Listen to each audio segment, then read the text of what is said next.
Welcome to Insights at the Edge, produced by Sounds True. My name's Tami Simon. I'm the founder of Sounds True, and I'd love to take a moment to introduce you to the Sounds True Foundation. The goal of the Sounds True Foundation is to provide access and eliminate financial barriers to transformational education and resources, such as teachings and trainings on mindfulness, emotional awareness, and self-compassion. If you'd like to learn more and join with us in our efforts, please visit SoundsTrueFoundation.org. In this episode of Insights at the Edge, my guest is Dr. Kristen Lee. Chris, called Dr. Chris by her students, is an internationally recognized, award-winning behavioral science professor, clinician, researcher, author, activist, and comedian from Boston, Massachusetts. She operates a consulting practice devoted to preventing and treating burnout and is the author of a new book with Sounds True. It's called Worth the Risk. Learn how to microdose bravery to grow resilience, connect more, and offer yourself to the world. Chris is an unusual person. She's highly accomplished, and yet she deeply questions our culture of overachievement. She's a psychotherapist who is also a stand-up comic, working at the intersection of humor and mental health. She's an artist, someone who believes in making our lives a work of art. She inspires each of us to be one of a kind, as she is. Here's my conversation with Dr. Kristen Lee. To begin, Chris, tell me and tell our listeners a little bit about you and the winding path you've been on that brought you to write Worth the Risk. It's certainly been a path. As a person with a lived experience of anxiety, to really think about risk-taking and what it means to show up in life and to overcome fear. And so, that was always a phenomena in my life is, just that inner struggle. And it made me really curious as a person, people's stories of overcoming and of grappling. And as time would tell, as I was maneuvering through, I decided to become a therapist. And in that, learned so much from those who are bravely coming forward with their stories of both tremendous trauma and grappling with all kinds of chaos and difficulties to really coming to a place of resilience and deeper acceptance. And so that really gave me a lot to work with and caused me to want to go deeper into research. And so I transitioned as psychotherapist to professor and really began this process of research around, what does it mean to be resilient in a world where fear is contagious, where anxiety is the new normal. They're calling it the age of anxiety. And I think I was seeing sort of this duality, this, people going through these things, but also overcoming. And I was curious about their process. And I knew my own process had a lot of bumps along the way, but was one that got me to a place of increased comfort, embracing my weirdness, if you will, being able to accept, all those different parts of myself in a more deeper way in my life. And so that was really part of what started it, is seeing those I served in therapy, in my classroom, in my research, embodying this sense of gumption and spirit. And sometimes when you see that, it feels a little romanticized. And as you dig in, you realize that it came through a lot of massive redos. It came through strategic risk-taking and that willingness to face the anxiety rather than lean into the primitive instinct to curl into fetal position. And so that really, began this process of writing. And I think we all write about things that we struggle with. And so for me, the struggle to overcome anxiety, to take risks, to not feel afraid that I'm going to hurt someone's feelings, or I'm going to let someone down, or that someone's going to judge me. Those were things that I was grappling a lot with throughout my life, and I've been working to overcome. And so writing this was about helping us all see that's not just old school mental health condition, but that's very much the human condition. And we can't avoid risk, we can't skirt it. It's part of our everyday life. So the more we can get comfortable with the uncomfortable, the more we can find our way through it. I want to start just by thanking you for beginning our conversation with sharing your own history and your own process with anxiety. I think a lot of people would feel like, no, I don't want the world to see that. How did you get comfortable with being able to say, yeah, not only am I embracing my weirdness, which maybe, wouldn't be such a big deal, but, anxiety has a kind of like mental health stigma in some people's minds. Indeed. So it was certainly through a very strategic microdose approach to coming out with this. And for me, philosophically, my training as a clinical social worker and as I work in macro social work as well to overcome stigma and discrimination for anyone with lived experiences, that is just such a central part of my ethos. And also, as a human resilience researcher and a person who's obsessed with brain science, I also knew that, again, many of us are likely vacillating and in and out of episodes across our lifespan. So, gone are the days of the 1950s hangover where we think that it's a moral failing on someone's part if they suffer or struggle, or that, it's just a family issue or it's something to be hush about. Rather, I hold a firm belief that we need to really bring mental health out of the shadows. And I was feeling a little bit like I was skirting around it a little bit. I was dropping hints in my writing and in my public work. And then I decided, of all places, to really come out with it in front of all my peers at work. So I think we all know, a peer presentation is always the most provocative and the most anxiety producing, right? And I went off script, I went off the PowerPoint, and I just talked about what my brain does. So in the book, I talk about the worst case scenario brain.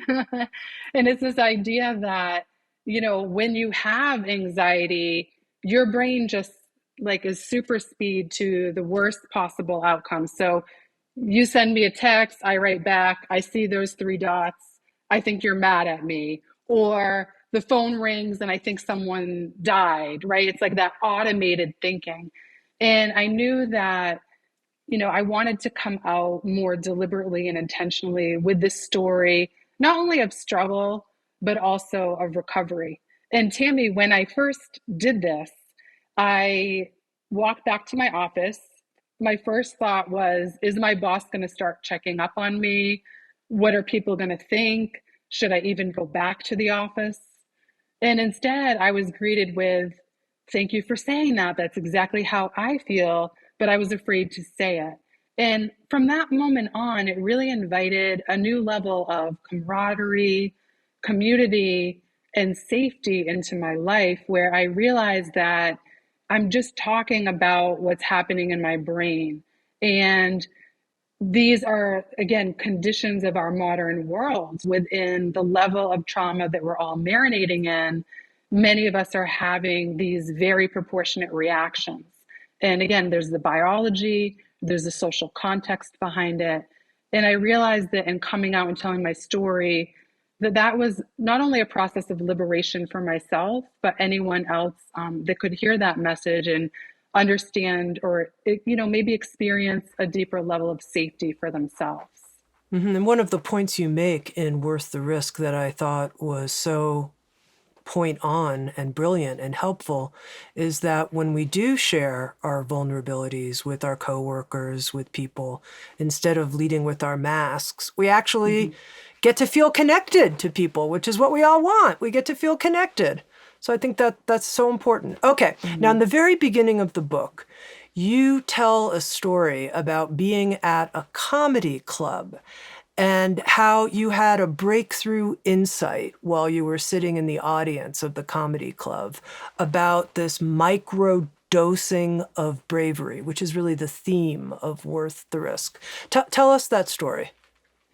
Yes, so I was there with my good friend Jay Smitty, who's also a comedian. I also perform as a comedian, and we were watching Miss Pat. And so Miss Pat is just an extraordinary, courageous woman who overcame significant trauma. And what was interesting is a comedy show, and she's dropping these trauma truth bombs one after another.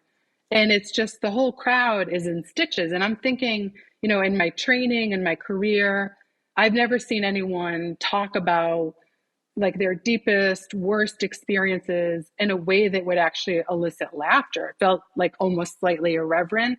But as an artist, she just skillfully showed the ways in which we're wired to be resilient. And at the end of the show, what she did, after just having us in stitches, she turned to all of us. The room got very quiet, and she said, "We must be brave to tell our stories." And it just resonated. It made so much sense, and it caused me to realize, I went on to read her book, and I kind of like binged everything that she has out there.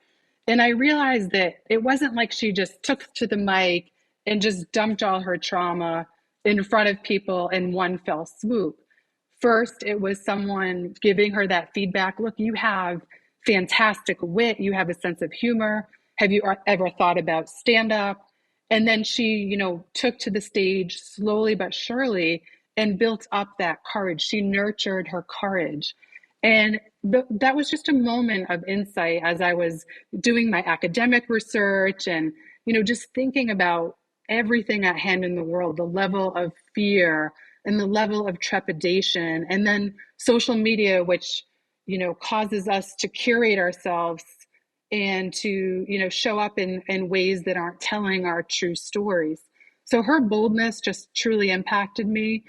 And it caused me to realize, just as in my research and the work I do around behavior change, it has to happen in a very paced way, because I think risk is pitched like, you have to jump out of an airplane or bet it all at the Bellagio, or maybe like get on stage like Miss Pat and like reveal yourself, which many people are afraid to even do public speaking. And it's not any of those things. It's the small acts that we work towards that free ourselves of what society is yelling at us 24/7 about who we're supposed to be and what we're supposed to do, and rather taking that agency, that psychological agency, to move forward according to our values with strategic risk. Mm-hmm. Now, you mentioned you're an expert in resiliency. What's the relationship between microdosing bravery, taking these small acts, and then being able to be resilient when really difficult, big things happen? Mm.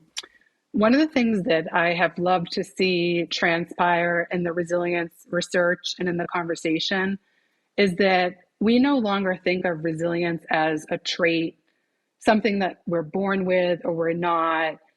And what we know is resilience is a process. It's a process of positive adaptation during the face of adversity.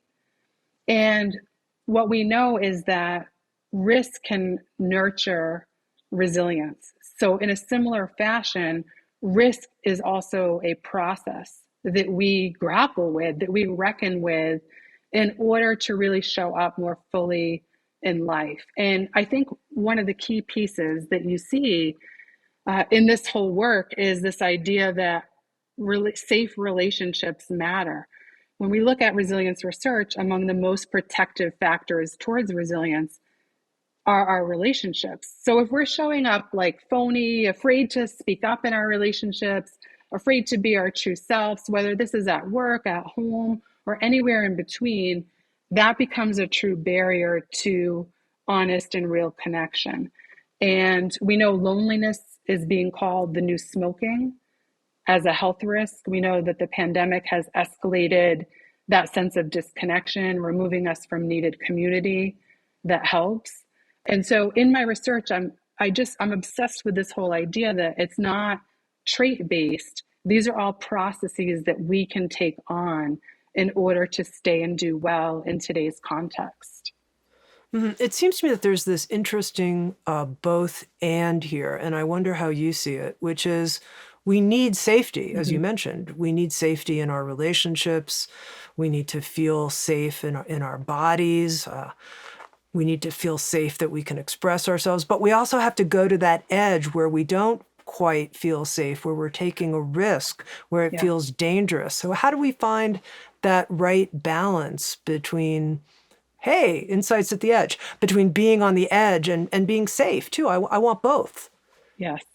No, I agree. We can do both all at once. And the key thing is realizing, what do I stand for? What matters to me? What do I care about the most? What are my values? And then how does that guide my decisions over which risks to even choose and which to endeavor? And so, whenever we give into that feeling of retreat, or that feeling of crawling into fetal position and hiding out because we just can't face what's coming around the corner at warp speed, we have to recognize that when we really become more comfortable with the uncomfortable, we can grow.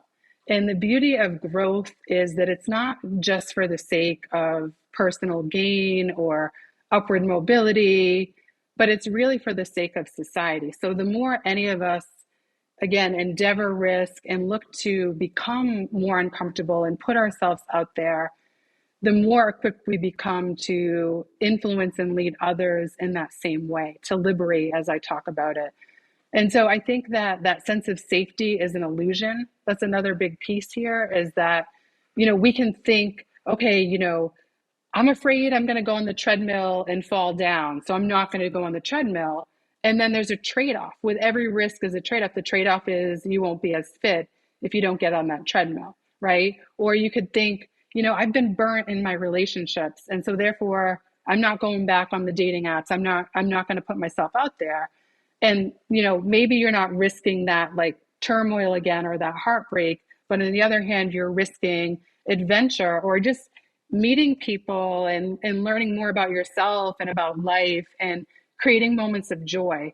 So there's so many ways in which we can recognize the trade-offs by not doing risk. We're not necessarily causing ourselves to be safer. And in fact, we could really be disrupting adventure, growth, relationships, community, just things that maybe our wildest imaginations couldn't even conceive of. Now, Chris, you use this phrase, learning to be comfortable with being uncomfortable. And I think this is something that's now, it's part of the zeitgeist. I hear it a lot in terms of, in a good way. I think it's wonderful that we're starting to say, oh, it's okay. I can be okay with how uncomfortable I feel right now because I'm in a growth process. Something's changing. And I want to talk about this specifically in terms of anxiety. And what have you learned in your own experience? How are you with yourself when you feel anxious in a way that you can withstand the feelings that come with anxiety? A lot of it is working on self-acceptance. That's been a process for me, because I tend to have the perfectionistic tendencies or be that overthinker or unhealthy overachiever. So in my mind's eye, it's never enough. I should be doing more. And so a lot of it is changing those mindsets and behaviors that perpetuate those ways of being that have led me to moments of high angst and burnout. And then I think it's also all the advantage of my clinical training and the work that I do is to learn about anxiety and to recognize that there is an element of it. I always call it the frenemy. Anxiety is the frenemy. So there's an element of it that really reveals a level of conscientiousness, what we care about. If we had no anxiety, we would just be indifferent or apathetic. And so I think just that learning around what it is that I can do in my practices to, again, be more self-compassionate and to stay anchored. And so a couple of things, Tami. So one is, I really am very protective, and I'm not religious at all, but I'm religious about my sleep and my lifestyle medicine. So making sure that I sleep, that I nourish properly with proper food, nutrition. I'm a neurotic walker. And then, my creative life. So my writing, my performing, all of those things, the sense of humor especially has been very protective. I think a lot of us through the pandemic had our typical practices, and then we had to bring it to a whole nother level of practice. And so all of those things, are things that I do on the daily, that I've trained myself. And when we think about brain plasticity and our incredible wiring to keep adapting and growing and stopping these automated tendencies towards anxiety, that, is a real catalyst for healing and change. So as you said, it's fantastic to see people talking about discomfort, about radical acceptance, about it's okay not to be okay. But a message here is we also don't have to stay stuck in that place like, okay, I'm just a person with anxiety. And yes, it waxes and wanes, but I also have been able to overcome many of those visceral, like the panic attacks. I'm much less apt now to have panic attacks than I would have been before I really started to practice these things more intentionally. And the key for anyone listening in our community here is to remember that this isn't flip of switch, it's not overnight. Behavior change happens in microdoses, small, strategically, and that's what gives us that momentum to continue the efforts that are important for our resilience. Mm-hmm. Now, I want to talk about some of these microdoses Mm-hmm. in our lives and make it super real and grounded for people. And I was thinking of some examples of where microdosing bravery could really help. And Mm-hmm. we'll just explore a few of them together, if that's okay. So Yeah. in our relationships Mm-hmm. and the whole notion that we could speak up about something instead of keeping it buried. And then I was asking myself, well, why? Why do I not speak up in this relationship or that relationship? It could be at work, it could be with my partner, it could be with a friend. And it's like, well, God, I don't want to get into it. And I'm, conflict averse or really. And then there's going to be a whole discussion that's going to take forever. So what's your suggestion when someone knows, like, I have something to say here. I know I have something to say. In fact, I've had something to say for years. And I just keep burying it. I think that that's a very honest human reaction that many of us can relate to. And again, when we think about microdosing, think of it as a chip away approach, right? Like we chip away. So we test the waters. You could also maybe call it the hint dropping method. But to your point, I think we stay averse because we don't want to like enter that tunnel of chaos with someone, or we don't want World War III to break out in our relationships. But I think the thing that I've seen in my clinical work, and by the way, in my own life, to be candid, I have all these communication skills and training, and sometimes I'm a chicken. Sometimes I'm a total chicken, and I'm afraid to bring things up. I don't want to hurt someone's feelings, or to your point, you just don't want to go there. But ultimately, what happens is this creates what we might think of as a cumulative effect, a negative effect in our relationships. So if we just go along to get along and we smile or we avoid, it's going to catch up with us. And that's that whole reminder that risk can't be skirted or avoided. And again, it's not about sitting down and having this massive, deep conversation, but it could be something as simple as saying, Tami, it would mean a lot to me if you knew this about me. And it's really self-advocacy. It's a form of self-advocacy to just speak up. And I think ultimately for any of our relationships, whether in professional arenas or in our personal lives, we ultimately, if we want to really enjoy deeper presence with one another, just a beautiful connection with each other, that honesty and that ability even to maneuver through that can really be very healing and very pivotal in our relationship. So it's a way of engaging in life that is a bit scary, but worth doing. Wonderful response. Now, another arena where I think many of us could use some microdosing of bravery has to do with our creative life. being as expressive, being as artistic as we actually feel inside. And, once again, I think there's all kinds of things that go on, whether it's, that ship sailed or you brought up perfectionism. So talk some about microdosing bravery in terms of our creative expression. I think it's important for us all to look at our context as we evaluate this. So in my writing, I talk about the commodity complex of today.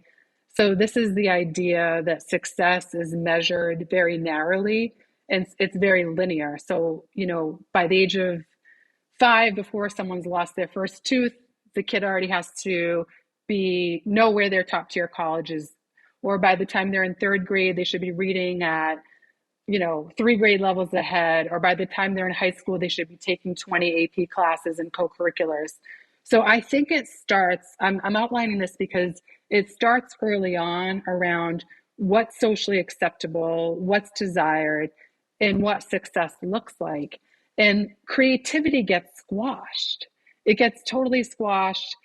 Conformity is certainly, just pressured onto us. And I think, especially as we maneuver into adult life, and if we're in a professional environment, we can feel like we have to be very buttoned up, or it just can feel like creativity gets stifled. So I think for all of us, it starts with recognizing those social forces and that social context. And ironically, what's also ironic is the data shows that creativity is like one of the most sought after job skills of today. We obviously need to be creative and agile thinkers. And yet still there's this like strange dichotomy there, or paradox around how creative should we be.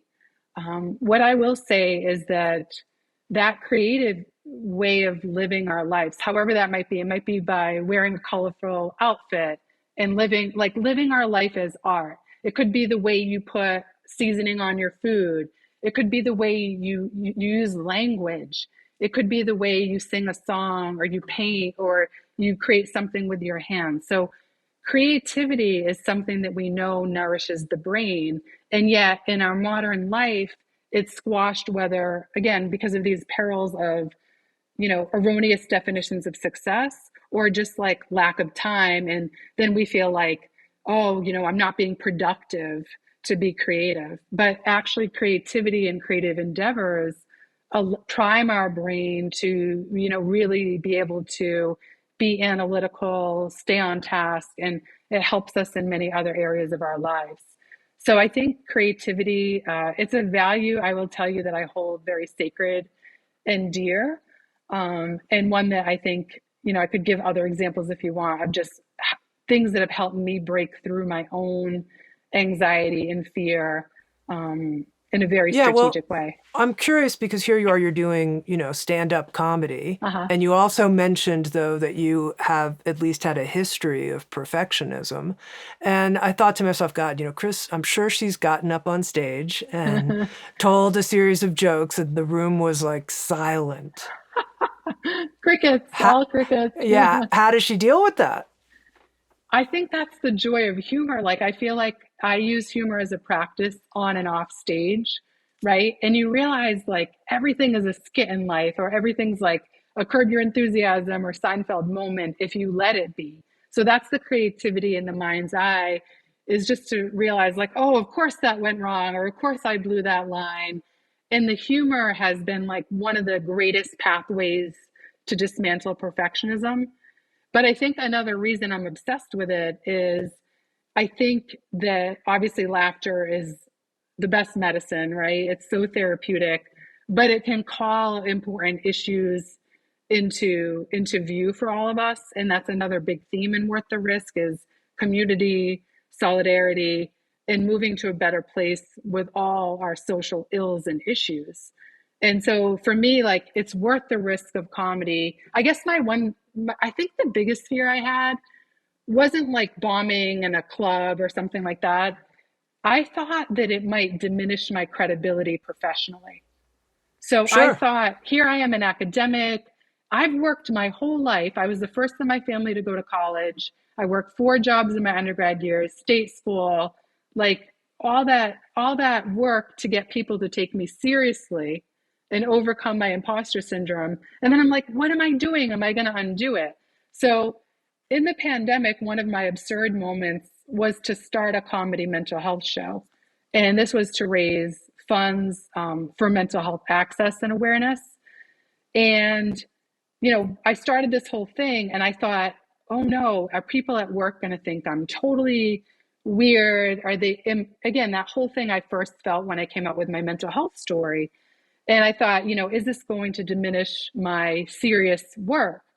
And sure, there might be people out there that think it's a little bit questionable, but I see it as a catalyst for teaching. And more important, I see it as a catalyst for access because so many people can't afford higher education. They might not even be able to afford a book or just be in that position. And I'm very against pretentiousness or esoteric stuff, which that word always cracks me up because it's like, what does that mean? But I'm very against, those barriers that are created in society. So I think for me, it's worth taking the risk of people maybe having perspectives about that zany side of me or that creative life I live. It's worth it if I'm creating a conversation, if I'm creating access, if I'm offering information in a way that people might not expect to get at a comedy show. I'm dropping in these other really important points that are important for me to share in the world. Mm-hmm. One of the insights I had reading Worth the Risk is that when we do put ourselves out there and risk being criticized, which your story illustrates exactly, and I've seen this in my own life when I've put myself out there, and believe me, I was like, God, I loved working at Sounds True in the early years when I wasn't in front of the camera, in front of the microphone. I was behind the scenes editing other people's work, like let them take the arrows. I'm not going to. But okay, when you risk criticism, it happens, you get criticized, but you also get community. Yeah. The people who resonate are drawn towards you. It's worth the risk. Indeed. No, and I think that's the message. It's that ultimately there's that trade-off, that initial, that moment of what did I just do? Or that moment of sheer vulnerability, right? It's like so nail biting and provocative, but then you see what comes around. And like, I think it's not only that we're developing those relationships and community, but if anyone relates to being a perfectionist or hard on themselves, if you can also move the needle in terms of self-acceptance and deeper joy and presence with yourself, then that's also a form of liberation.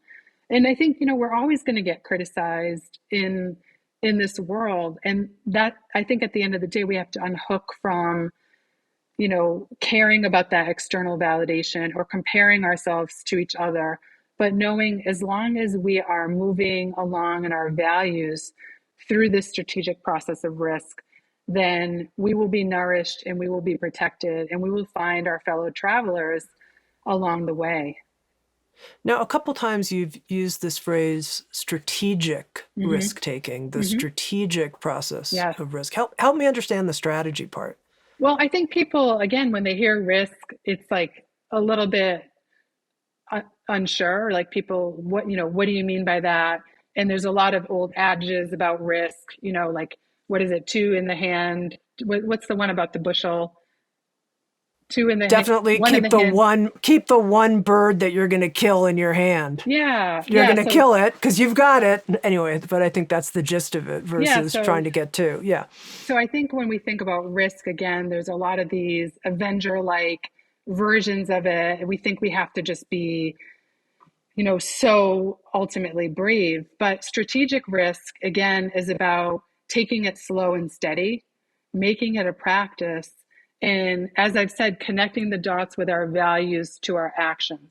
So this is a big piece of the work that I do, is spurring on behavior change, sustainable behavior change.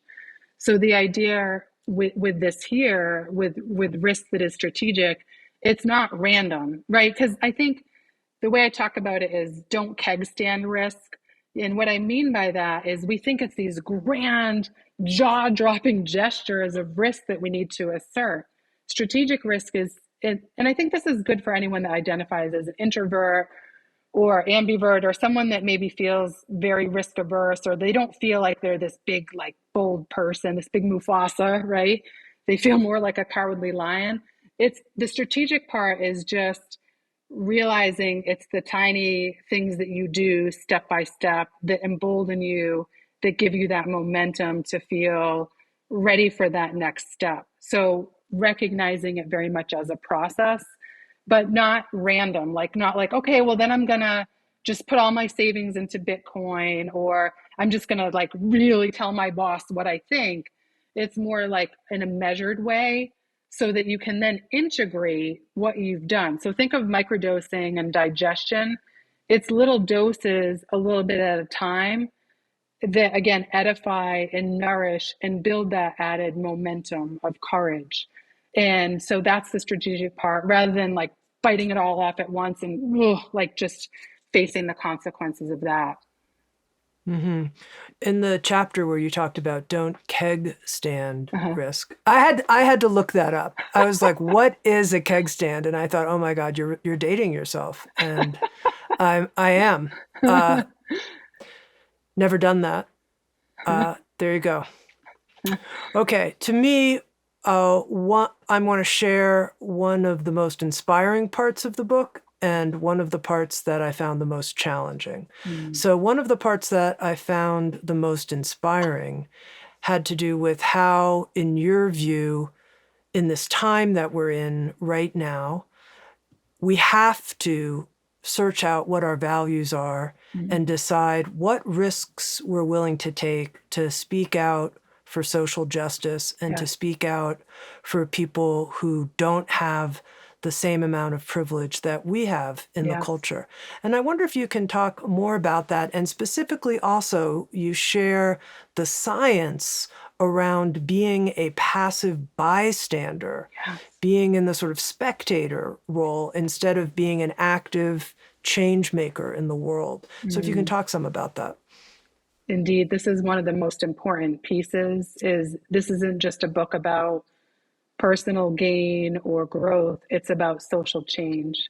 And when we look at our context at hand and all the systemic isms and injustices, I think many of us are left in a place where we want to help, we want to speak out, we want to hold ourselves to a high level of accountability.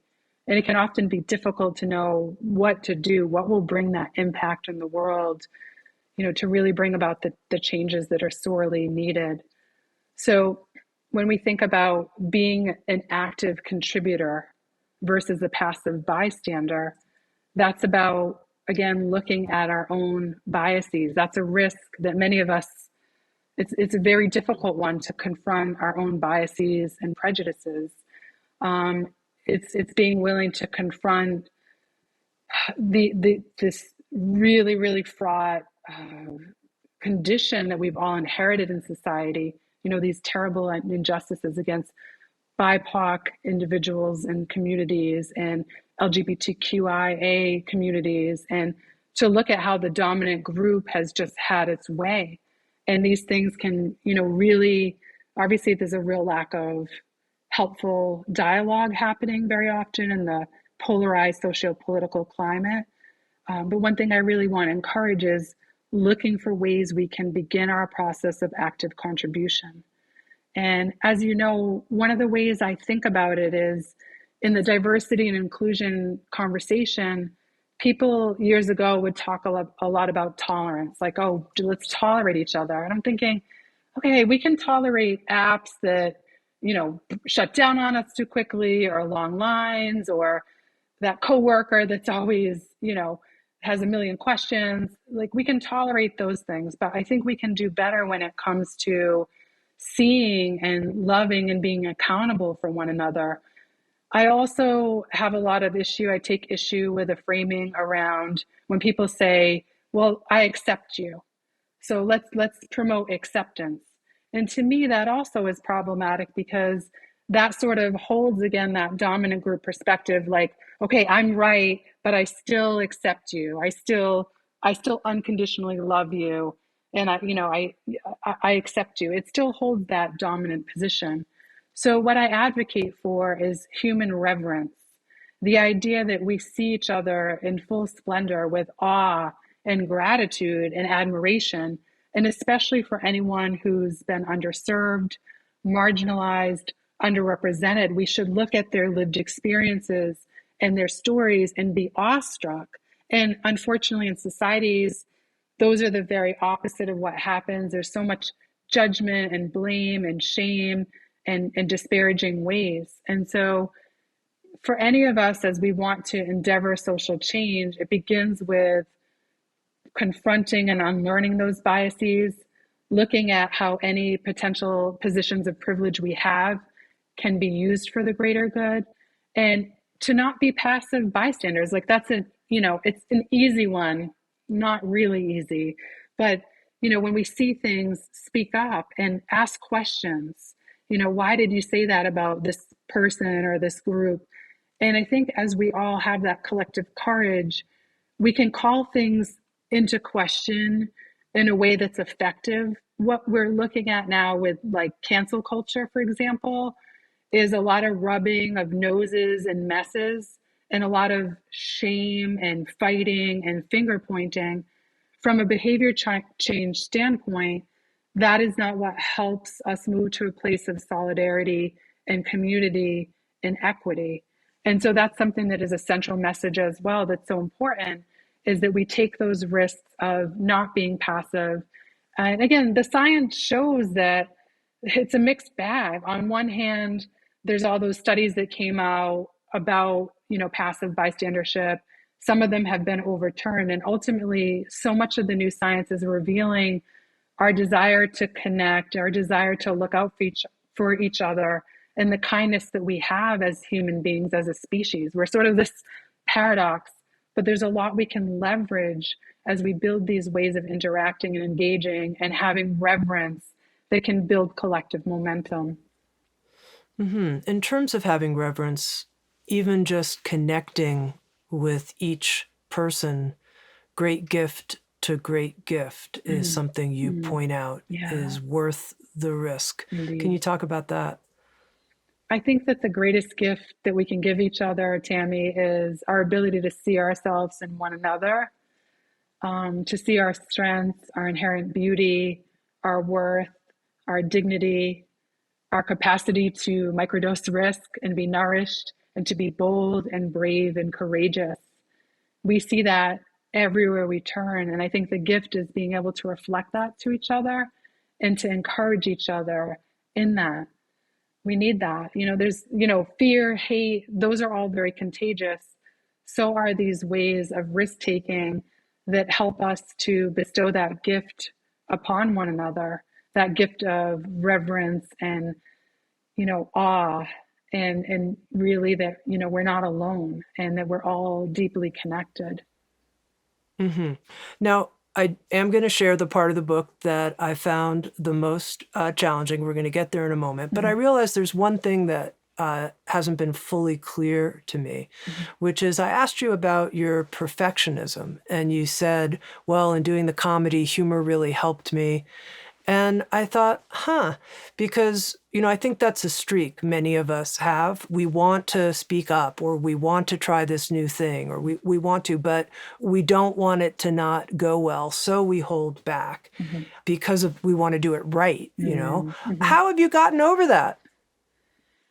I think that we have to call out the notion of perfectionism as an illusion. Like there's no such thing as perfect.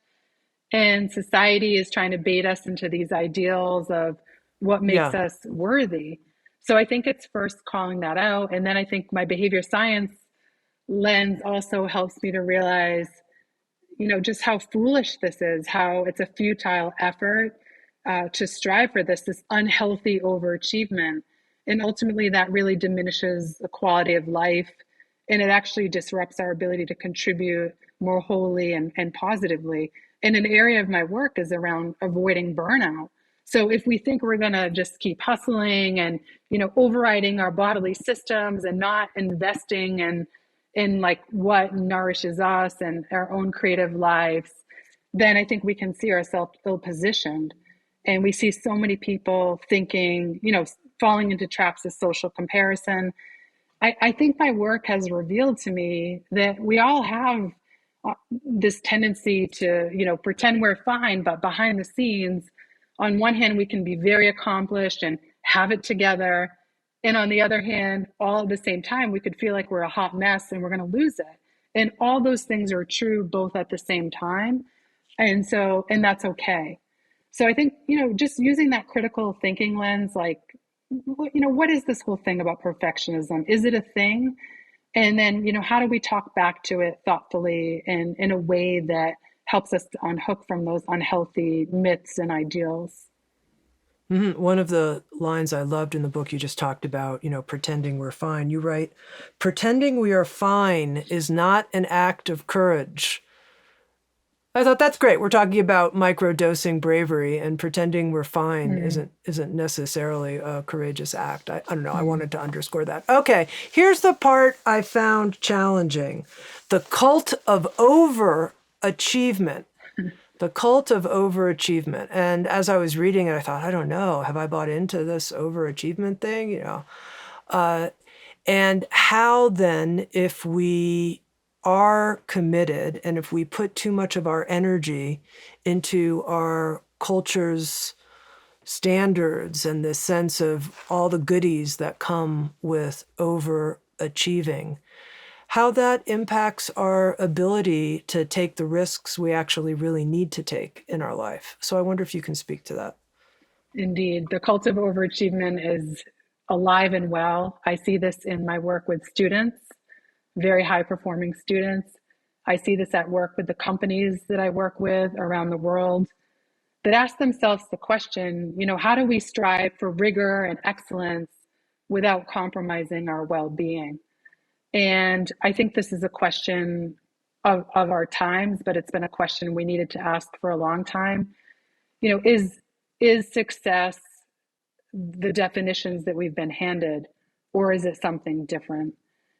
I know so many people who have achieved pinnacles of so-called success, and they're not even well enough to enjoy it, right? And so it's challenging some of those ideals that are presented. And we see this a lot in schools and parenting in this hyper-competitive global market, right? So everyone is striving to get into the right school and to have the right job and the letters after name and the Tesla and the red bottom. There's a lot in terms of materialism or just thinking we're commodities in life. And ultimately, it's not worth sacrificing ourselves to a point of becoming ill or very dissatisfied with our lives. And so it's a hard one because I think we can still be contributing, with full fervor in life, but without eroding ourselves to that point of being burnt out. And so I think that we all have to ask ourselves a lot of questions in terms of, again, what are our values? What do we care about? How do we want to feel? How do we want to experience life? How do we want to contribute positively in the world? And I think those can be guiding questions rather than what will people think about me or am I doing it right? I mean, that's the pressure to be right. And I think as a scientist, for me, one of the guiding things is curiosity, and any good inquiry will lead to more questions than answers. But in society, there's a lot of pressure to have that right answer and think we know everything, and to be mistake averse. We're afraid, even, if we get a B, say we take a risk and we write a paper, we get a B, everybody gets so caught up on metrics rather than our growth and our potential to grow and give more as a result of that deep growth. Mm-hmm. Now, you've obviously are accomplishing a lot in your life: professor, writer, researcher, comedian, artist, freak at large, a lot, all at the same time. How do you know when you're in the cult of overachievement versus just being a turned on high achiever? How do you know the difference? I think the difference is making sure that the values are leading my behavior. And I think for any of us that suffer in this way and that relapse and try to make it a daily practice to overcome these things, we know it's not a flip of a switch or something that isn't a constant effort to maneuver through. I think for myself, I have really integrated a lot of rest time, a lot of reprieve in order for me to stay and do well. And I think that it's a burning question. I think the other thing, Tami, I'll say is for anybody that sees themselves maybe as an identity as a healer, a leader, an influencer, a caregiver, someone in human work, someone who cares about the human condition, I believe the burning question is it going to be enough? Is what I do going to be enough? Because we see the trauma at hand, we see the magnitude, the enormity of suffering. And I think for any of us who are driven towards social change work, elevating the human condition, that's like the hardest piece for me, is knowing when I need to also plug myself back in and when I need to step back. And I think, learning to set those boundaries, that's a process, because I think many of us in that category, we struggle to know when it's enough. I think it's the predominant question of our times, given the enormity of our times. But I think ultimately we have to recognize that we're human beings, not human doings. We're not robots. We're not machines. And our legacy can be so much more when we take that time to restore ourselves and replenish, rather than just living on the fringe of well-being all the time and chasing our tails. And I know this is hard. In our modern world, there's a lot of disruptors to well-being. But I think when we set those boundaries and we set those intentions and we match those intentions with our actions and behaviors, we can get traction and momentum that helps us. Mm-hmm. Now, Chris, I want to make sure that the listeners who are joining us are leaving this conversation with a microdosing bravery plan of some kind in their life, something that they're actually going to take action on. Can you help them with that? How did they figure out, like, okay, it's a small act. This is the part of my life that's calling me. These are my values. I'm going to actually do this small thing. Yes, I would suggest assess your relationship to risk. Ask yourself, how willing am I to try new things? How willing am I to speak up or live out my values? So first start with that, and then think about an area, like let's start with a relationship where you want it to be more connective. And maybe, you drop that hint, you start with just a piece of self-advocacy within that relationship. It would mean a lot to me if that's a great first step, and then see how that goes. Or if you're a creative person and you've always wanted to write or perform, maybe just start by sharing it one-to-one with someone that you feel safe with. And then you can extend from there, what feels comfortable in due time. All right. Now, towards the end of Worth the Risk, here's a few sentences that I circled that I thought were really right to the point. Answering the call to truth is not without consequence. Exposure and expulsion are amongst the most frightening propositions we face as a sapient and sentient species. Liberation does not come about without a knotted stomach, dramatic sacrifice, and intense peril. Chris, this is intense writing here. Okay. Dramatic sacrifice and intense peril. Thus, there is a new call to redefine psychological safety. And I thought, okay, how does Chris suggest we redefine psychological safety in our time? Because we have to answer the call to truth. And that means we're risking exposure and expulsion. Yeah. Mm-hmm. And not to be taken lightly, for sure. I think the key piece is that our primitive instincts and our social conditioning cause us to think that safety comes from hiding, or pretending or presenting our curated versions of ourselves. The new psychological safety at hand in this new world is one in which we can be more free, more liberated to be ourselves, and creating that sense of safety in our environments, in our relationships. So it's not by psychological safety is not brought about through this pretending process. It's when we're actually our true selves and we're seen and we're revered, that's when the healing can begin. So psychological safety is not, again, something that's just always in reach in a very easy way. But what I want to encourage everyone to think about is, how do you work to build this culture of psychological safety in your organization, your company, in your family, your home, in your relationships, your most intimate, to your acquaintances, your colleagues? How do you build that? And it's not by being fake it till you make it, or pretending everything's okay. It's through honest ways of being and conversation.